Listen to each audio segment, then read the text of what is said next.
नांदूर खुर्द गावात अत्यंत संतापजनक आणि हृदयद्रावक घटना घडली आहे.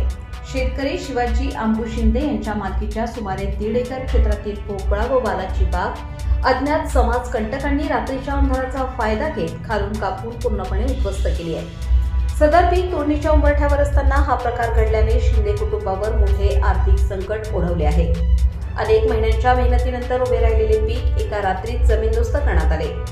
सकाळी शेतावर गेलेल्या शिंदे यांना पिके खोडासकट कापलेली आढळून आली. हा प्रकार पाहून त्यांना मोठा मानसिक धक्का बसला.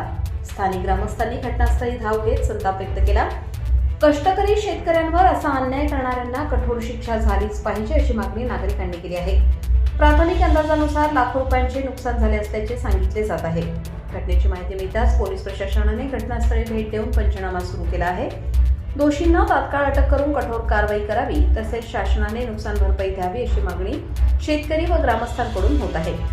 या घटनेमुळे परिसरात भीती व संतापाचे वातावरण पसरले असून शेतकऱ्यांच्या सुरक्षिततेबाबत प्रश्नचिन्ह निर्माण झाले आहे. प्रबंधभूमी महाराष्ट्र न्यूजसाठी दीपक पवार, चांदवड.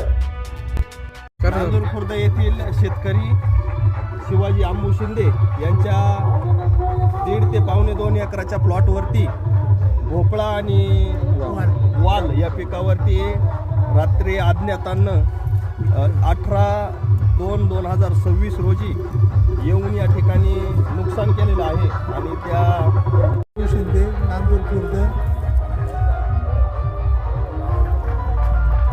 1.5 बिघा कशाचं पीक कशाचं आहे तुमचं हे? वाल आणि भोपळा.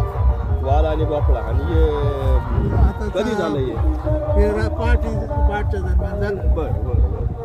आणि काही तुमचा कोणाला संशय काही नाही संशय नाही, काही नाही, कोणाचा वाद नाही, काही नाही. पण मग हे 1.5 बिघा याचं काय उत्पन्न, भोपळ्याचं उत्पन्न चालू होतं का? हा, भोपळ्याचं उत्पन्न चालू होतं. बरं सरासरी 200-250 रुपये भोपळे जायचे. बरं बरं.